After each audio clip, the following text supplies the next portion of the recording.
I've always been able to create the future that I imagine.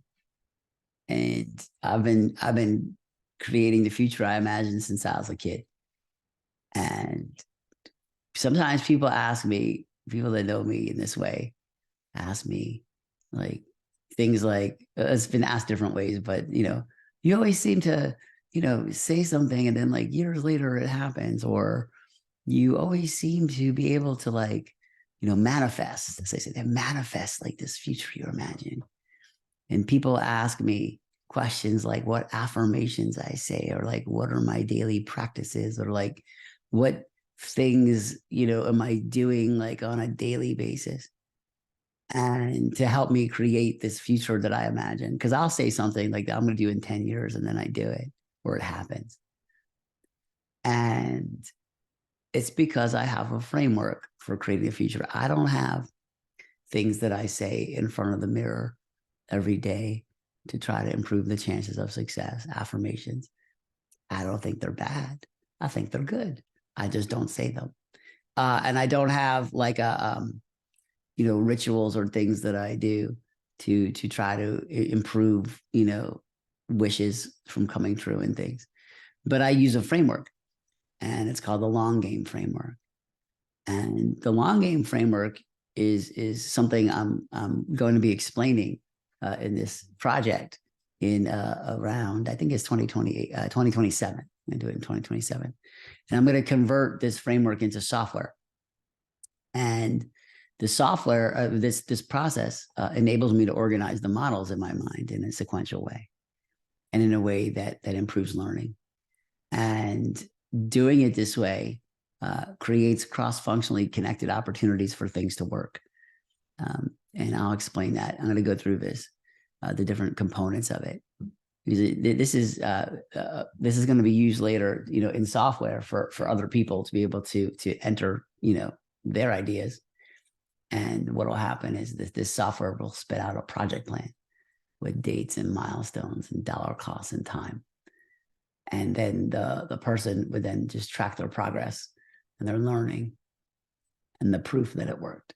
And so I'll step through the modules here to explain it and how this has been beneficial for me.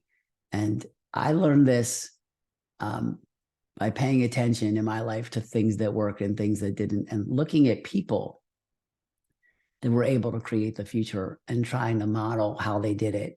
What were their steps? I mean, there's two possibilities here for world builders. A world builder is either lucky and it's magic, or they're doing something. And life is lucky. It's lucky we're alive because the conditions that support life are rare in the universe. And but that's not the kind of luck I'm talking about. I'm talking about increasing the probability of success by doing something in a certain order. So here's the way I do it. This is the long game framework. It's a series of modules, 10 modules. And the first module is rules. And it's important when creating a game, like a life game, to know what the rules are. And it's important to share those rules with other people, because there'll be other people in the game of life. And making sure that the people in the orbit are aligned on these rules is critical to having a harmonious relationship with the people around me anyway. So rules are made up of three things, which is values, principles, and practices. Values, principles, and practices. Values are easy. And this is the way I do it. When I think of people that I like spending time with, what are the top three characteristics of those people that I enjoy? And those are my values. That's what I value by definition. That's what I value about other people. So what do I like the most? The top three things I like the most about other human beings. And the next one is principles. I have 12 principles now, which are basically the way I operate with other people or myself. I'll just say the first three. The first one is I value time by valuing my health. And what that means is exercise, weight, sleeping, try to avoid destructive behaviors, things like that. Aware of health, mental and physical health. The next principle I have is I meet people where they want to be met, which means that I am sensitive to the way people interact with me and what they say to me, what they tell me. And I try to match that level of either interest or detail to try to stay calibrated with other people and their vibe with me. And this is a relatively new one. I started doing this in 2020. So maybe 3 years I've been doing this one. And the third one is called Help the Willing, which is I only help people that ask me for my help. And I never give advice. I only share experience. And those three things, I know I have 9 more, but basically those 3 things are, I think, a good place to start, at least for me. And then practices, which is what are the things I do every day, every week, every month, every year. And those are things like practices could be like I go to sleep every night before, between 9:30 and 10 p.m. That's practice. I walk every day. I spend time outside every day. Those are practices. And I think defining the values, principles, and practices and telling people what they are is a great way to interact with other people. When I think through of conflicts I've had with people, it's because either I wasn't living my, values, principles, or practices, or the other people didn't know them or care. And I'd sneeze.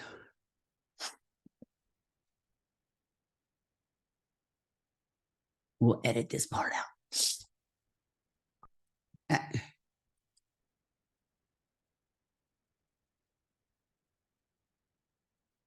And so the idea, by defining these things, it makes it very easy to interact with other people in a way that feels aligned with my vibe. Vision. So the next module is called vision. So the first one's rules, and the next one's vision. And visions are made up of dreams. And one thing I've learned, most people I know have no idea how to dream. They don't know how to dream. They don't know they have permission to dream.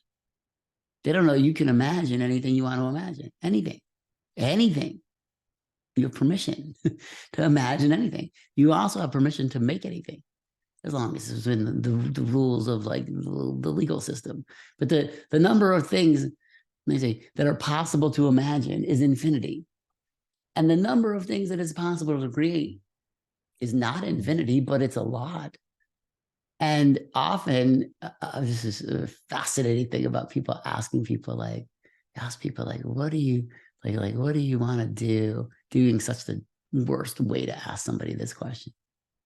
If you ask somebody what they do, my experience, almost all the time, they start by telling you what they don't want to do. I don't know what I want to do, but I can tell you what I don't want to do. And that's living life through the process of elimination. And if there's a near infinite number of things that you could do, and you don't know what it is that you want to do, then all that life is subtracting things that don't feel right. How is that a useful way to spend time? Subtracting things. It doesn't mean that you can't change your mind. It doesn't mean that something that felt right for a long time won't feel good later. I mean, that's part of learning. But where this starts is dreams. And my framework starts with a simple fill in the blank sentence: the world I imagine. The world I imagine is a world where people fill in the blank. What are people doing in the world that you imagine? What are they doing?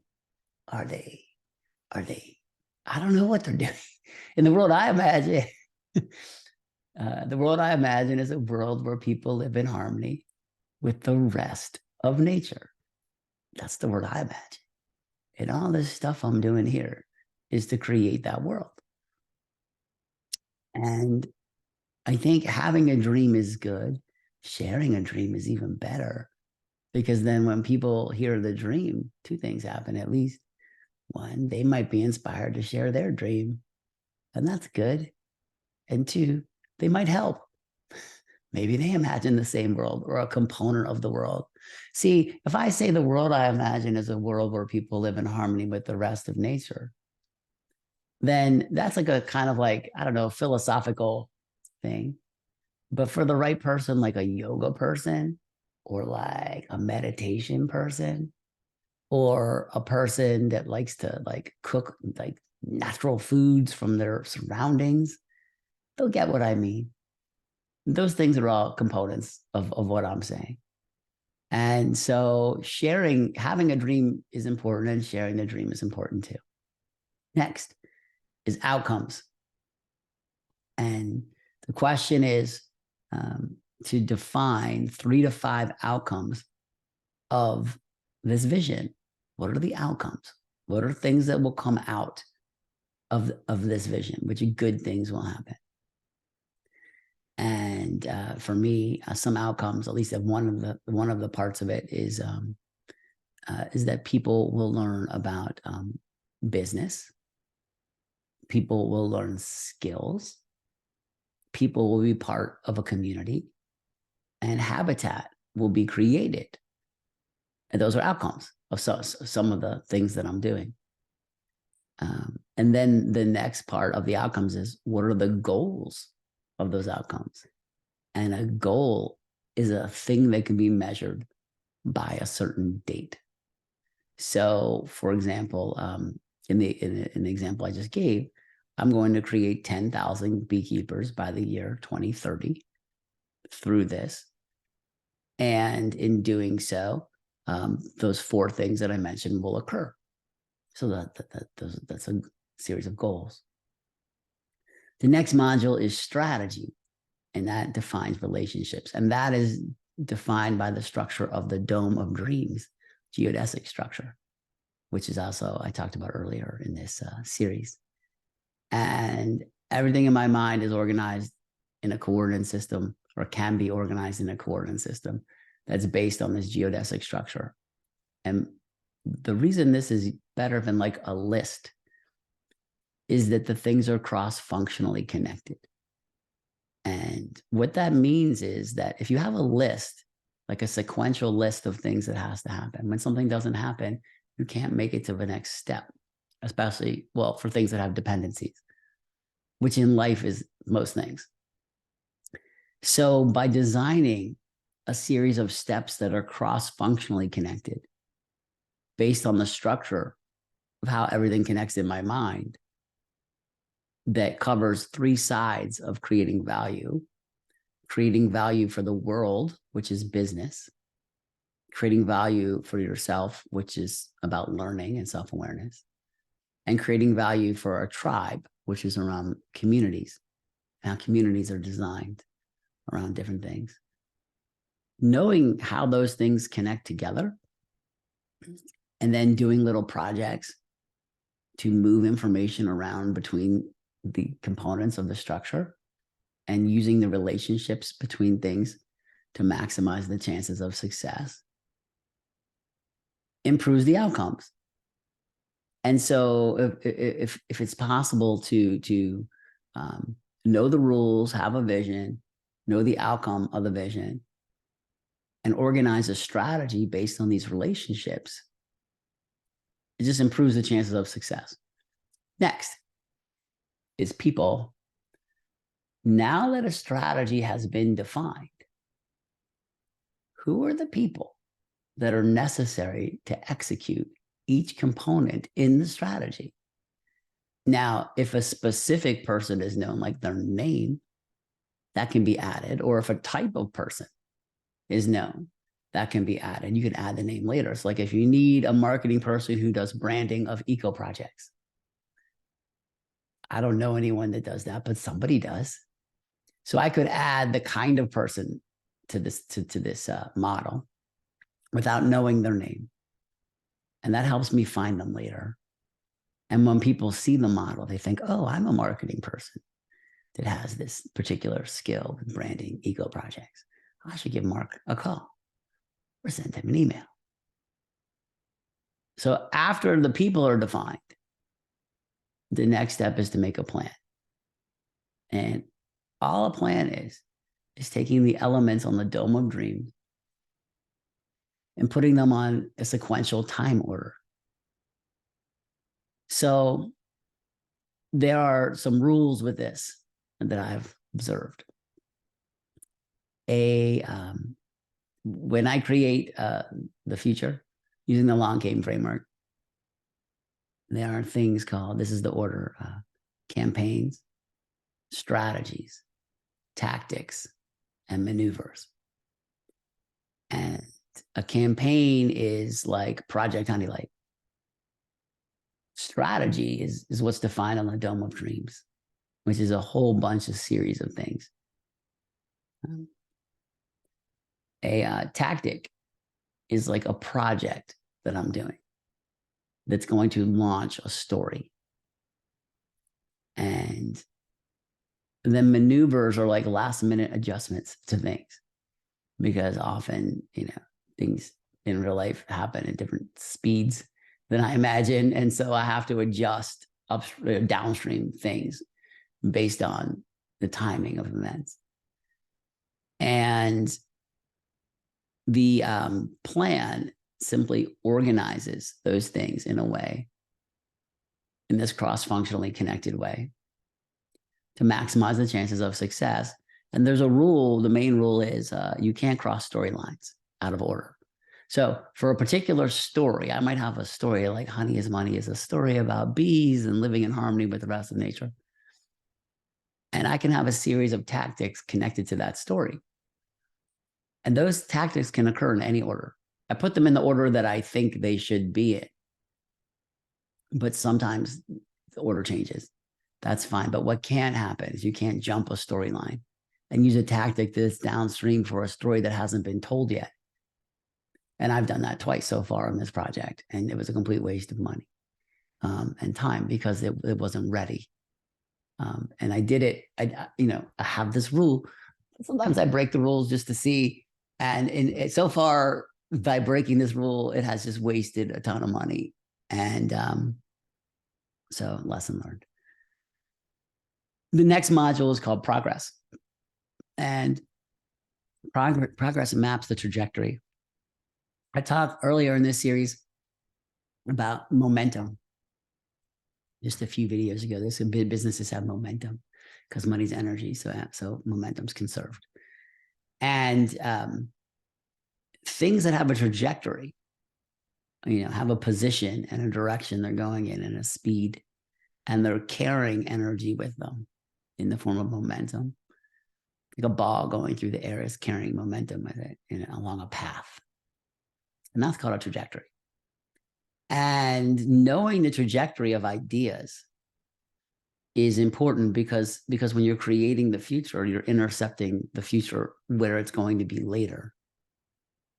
And a way to explain this is if you ran to where a ball was going to be and you caught it, and then you ran that in reverse, the video of that in reverse, and you saw where you were the step before and the step before and the step before and the step before, until you got to a time before you started running. That it would be when you caught the ball, it would be obvious where the ball was going to be, because you could see it moving in the air and you could see a person moving to intercept it. And by mapping the trajectory, by managing the progress against the plan, which is basically, what did we think was going to happen on this plan? And a plan has like a thing that's going to occur, like a tactic, a start date, end date, a person responsible, and a cost of every element. And so when you're tracking the progress, that's what you're tracking. You're tracking, is the person the right person? Did it start on time? Did it end on time? Or will it end on time? Did it cost more or less than I thought? For every single thing that's occurring. And that's the same thing as watching hundreds of people run to where the ball is going to be, except it's a Gantt chart. It's just this progress map across a chart in time, but it's the same as catching a ball. So imagine you've got, I have hundreds of things cooking now. on this plan. And well, who knows what will happen, but some balls will be caught and some balls will be dropped and some balls will be caught, rethrown later. And that's just like throwing a ball. And that's part of creating the future. Next, it's about learning and optimizing.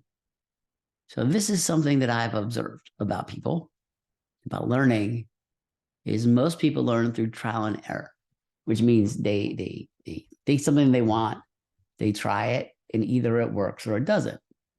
And if it doesn't, maybe they learn and maybe they don't. I have a framework for living and learning, which I won't go into detail here. I'll put a picture below. Live and learn framework. But what's more important than this framework is planning to learn at each step. So when I design these things, I ask myself, what will I learn if this thing works? But I also ask myself, what will I learn if it doesn't work? What 3 things will I learn if this works? What 3 things will I learn if it doesn't work? And by doing this, I can learn twice as fast and in more detail. See, but I think what happens, at least people I know, is like if something works out the way they imagine, they don't ask themselves like 3 to 5 questions of like, why did that work? Or what could I learn from that working? Or how could I double down on what I learned and amplify it times 10 the next time? I think most people check the box, okay, it worked. That's it. And also, if people do something that doesn't work out for whatever reason, I don't know that. I mean, I think most people will, at least in my conversations, will list like 1 or 2 stories about why they think it didn't work. But they don't have a framework for integrating that lesson into their life. They just think, oh, it didn't work. I'll do better next time. And so between planning to learn when things work, planning to learn when things don't work, and then using a framework for learning along the way is critical for optimizing the system and reducing time and reducing costs. So learning how to learn is important. And the final one is called proof, which is the end. And what's important when imagining the future is seeing the end. What does it look like? Who's going to be there? Where's the sun? Where are the shadows? How does the wind feel? What's the temperature? How does it feel on your skin? What animals are around you? What can you hear? Can you hear the birds? Can you hear the foxes running around? Are there chickens, which there will be? How about Nigerian dwarf goats? They'll be there. What do they sound like? What do they smell like? Will they be dressed as bees? They will. And, these different things. And having a clear vision of where a sequence ends is important because that's what you're mapping the trajectory against. So I bought this land, when I was 15 to do this project in West Virginia. And this Honey Lake Glamping is 1,050 feet from the original piece of land that I bought to do this project. And the proof that I was creating, because I knew no one would ever believe any of this stuff, at least I thought, was to get my name on a deed, which is a permanent record from 1985 that proves that I planned this when I was a kid. And mapping backwards from that, knowing that that was the end, that one day I was going to show people a deed and be like, I'm launching an eco project based on all these ideas, and I planned this when I was 15, and here's proof. And having an endpoint is knowing where the ball is going to be. So like if someone throws a ball and nobody catches it, but you're pretty good at like watching balls move around, you can pretty much figure out plus or minus a little bit where it's going to be. And people that play sports, this is what they're doing. They run and they catch things because they know where it's going to be. But you can do this with ideas. You can do this with life. You can do this with creating the future, as long as you have a framework to get from what it is that you imagine to the end. And that's the long game framework.